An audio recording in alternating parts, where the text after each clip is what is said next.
And that's what when you go and you spend $5 on Starbucks, is that going to be as meaningful as what you could do with $5 right now? I guess Absolutely is what it not. comes down to. Maybe that makes you feel guilty, and maybe it should. But that's real life. That's the reality of this situation. Is kids are in the Bless hospital. you. Hi. It's real life. They are going to spend Christmas at the hospital. It's real life. This hospital takes donations and needs donations in order to survive. That's real life. And you can absolutely make a difference right now by calling 919-684-1015 or texting Duke Kids to 34984 with us right now. One of those incredible stories, one of those miracles that we talk about all the time. We mentioned 31 years worth of Radiothon. That's an incredible thing to celebrate, but even better, celebrating 18 years of a successful heart That's transplant. right. We welcome to the show right now the Tuttle family, Mom Chris, Mother Carrie, and the man of this hour. His name is Heath. What's going on, brother? What's up? How are you? Listen to that voice. That's a man What's up? that is because of Duke Children's. And we're going to wrap this interview because I'm self-conscious. yeah, all of you a just sudden. made Brian sound like Olaf. Thanks a lot. Carrie, stop laughing. Carrie, stop laughing. It's not funny. It's not No, funny. it's super funny. He It's not deserves funny. it. But I do want to talk to you, Carrie. I can't even imagine how you were feeling 18 years ago. You've got a child who needs a heart transplant, and you don't have very many options, but you walk through the doors at Duke Children's, and, what happens next? Take us in. Well, so he was randomly diagnosed from a 9-month well check. And out of nowhere, they heard a murmur, and we did a heart cath, and we knew we needed to come to Duke because the research was that Duke had done more transplants once we learned very quickly. I mean, went from healthy to not immediately. And crashed with a low blood pressure seizure in the ED right after we had done the last test to get him on the transplant list. So we knew he needed a transplant, but he was on ECMO, on the heart-lung bypass for 10 days and miraculously received a heart in 10 days. So we were in the PICU. It was before they actually had the pediatric heart PICU. So we were in the PICU, and we didn't know if he was going to make it. We did spend that first Christmas. His transplant was December 13th, in the middle of the night, 13/14, 2008. So we spent that Christmas in the hospital. And your strawberry comment earlier about the heart is accurate as well. Yeah. That's how they described it. I mean, you think about Man. transplanting a heart that size. Our world was thrown upside down, and to go from thinking that everything's fine to your life being turned upside down is crazy.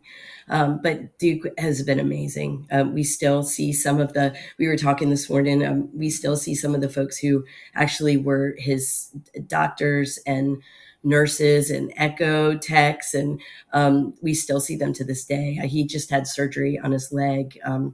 Something that happened when he was on life support has caused him to have multiple orthopedic surgeries. And he just had, hopefully, the last one for a long time. Let's go. I hope so too. A Yeah. couple weeks ago. Yeah. And they came, several came to see us in the waiting room and hang out. There's an echo tech that always kind of changes the schedule so she can get Heath, and there's we love you, Mel. nurse. Yes, Mel. Shout out to Mel. And then nurses who have bounced through different units, we were with in those first days, who we still connect with and see, and make sure to track us down when we're there for other things. And those relationships and those connections over the years are the real deal. The real deal. Yep. I want to ask you, Heath, a question.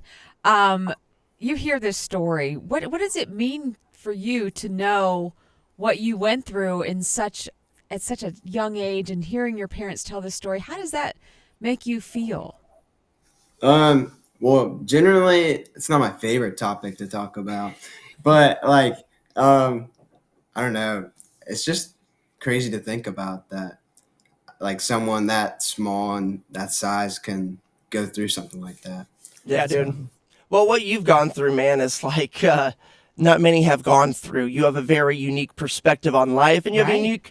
you have a unique perspective on what this hospital means to you. So, if you don't mind, man, I would like to jump inside of your brain a little bit. Like when you think about it, when you're by yourself in your room and you're kind of rehashing your life, where you are, the successes.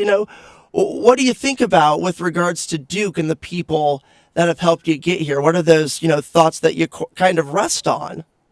Yeah, I just think about how much that they've done for me, and like, I guess how much they mean to me, because they've saved my life, I guess, multiple times at this point. Yeah, Um, something to be thankful so for. yeah, I'm thankful. Yeah, it's just crazy to think about in general. I don't know. I mean, it has been his whole life. I mean, Yeah, and yet we try to live as normally, and that's what Duke has tried to help for us, right? Like to they said, we didn't transplant your heart for you to live in a bubble. Let's figure Right. out how we That's can right. be as normal as possible, and have done everything over the years to help us do that, and have just been part of our lives, just the whole way through. I mean, Dr. Carboni, yeah, actually Dr. Turk was with us too when he was a fellow back in the day. And that's just kind of amazing. That's right? that's another gift of a place like Duke, where people want to go and want to work for a long time, so they can retain these really talented people. So we're not changing. The transplant team isn't changing over all the time. So the folks who we talked to before he got on the transplant list, before his transplant, when he was 9 and 10 months old, are still people who run his care right now. And like that consistency is really, really, really important. And I think, I mean, we'll learn about this in the next couple of years, but there are days when adult patients come. There's just one day a month where the adult patients come to the clinic because they started as pediatric patients, but they continue because that continuity of care is there, and being able to say, hey, we remember when this thing happened 10 years ago and the way it relates to this other discipline with his orthopedic surgeon who's also been around for that length of time, who's operated on him 5 different times. Like all of these people who stay at Duke because they're committed to the work that's happening there. And so we can have the long-term relationships with all these folks. Make a difference. I'm Another sorry, part Chris, that go brings ahead. huge. That's great. No, thank you. Just that's a huge comfort to us when you go in and you see familiar faces again, and the good folks at the desk check you in again, and they know your name, and they know, on days when it's a good checkup and on days when you're coming in a little nervous. That consistency of care is a real deal. Make a difference for the Tuttle family right now. You can be a part of the Radiothon for Duke Children's. You can call 919-684-1015. You can text in Duke Kids to 34984 or make a donation at WRAL-FM.com. And it's, quite the story because you had a heart transplant when you were 1.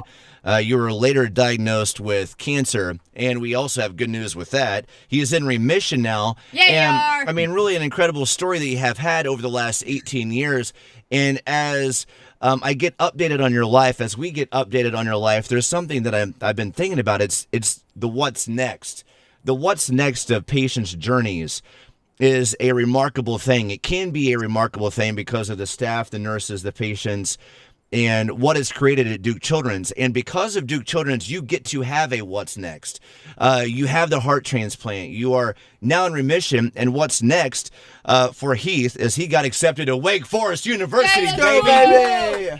And we're so proud of you, Heath. Got the that sweatshirt on. He's got the sweatshirt on. He's a proud demon deacon today. And we're so proud of you too, man, because it takes a certain resiliency in life to go through the things that you've gone through in your life. At 1, you are now 18. You've battled, you've dealt. And now here you are, man, just making it happen in your own life. And from me and all of us, we're so proud of you, Heath, for what you've done, the energy that you have. And Carrie, as you look at your son to the right of you, speak on his strength and that resiliency that you've seen as a mom, where your son is showing up every single day.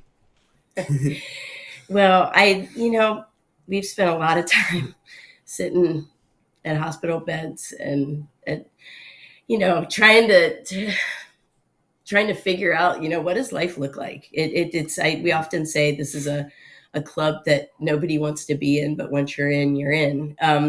And it is kind of reliving it, going through college applications, even, I think, like trying to think through how this person can make it through just step by step with grace and mostly good humor. And I'm teasing.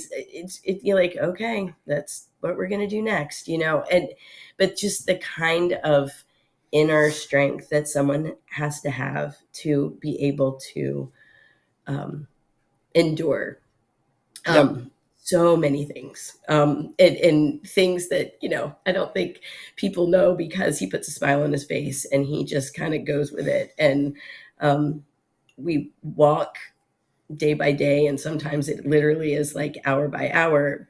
But then to be able to come out and have so many beautiful days and so many things. We love to go to concerts and sporting events, and I so appreciate Heath's love of life, and he understands. I think that if you're going to live it, you just live it, and you keep going. And that is something that we all learn from, and it takes it makes a huge difference in our lives to watch the way that he has just flourished and taken the world every day and doing so well. There you go, Heath. Man, having a mom say those types of words. Good job, bud. Dude, 18 and mom says all that stuff about you. You're doing all right. You can do whatever you want the rest of your life, true. man. I know. You're ready to go. No, listen, 919-684-1015. That's the number to the phone bank. And when you call this hour, your money is doubled. You can also text Duke Kids, one word, to 34984. Duke Kids 34984. We would love to get 4 more people donating by 8 o'clock. We have a goal to get 10 donations. Right now we have 6. We need 4 more. Big shout outs to Deborah in Wake Forest, Beth and Dunn, and Colleen in Raleigh, stepping up and making it happen.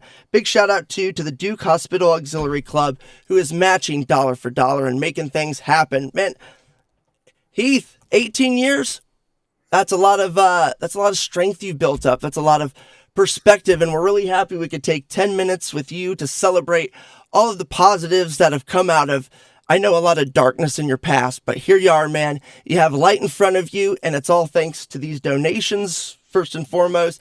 And really, most importantly, it's all thanks to your strength, Heath, and the strength of your parents and their support, and the people at Duke Children. So thank you so much for joining us this morning, sharing your story. Yeah, and good luck in college, big guy. Go crush it, man. Yeah, we can't wait to see you next year. You'll be a upcoming sophomore. Come on Just now. so crazy. Thank you, Come Chris. on. Thank you, Carrie. Thank you, Heath. Happy holidays. Merry Christmas to your family.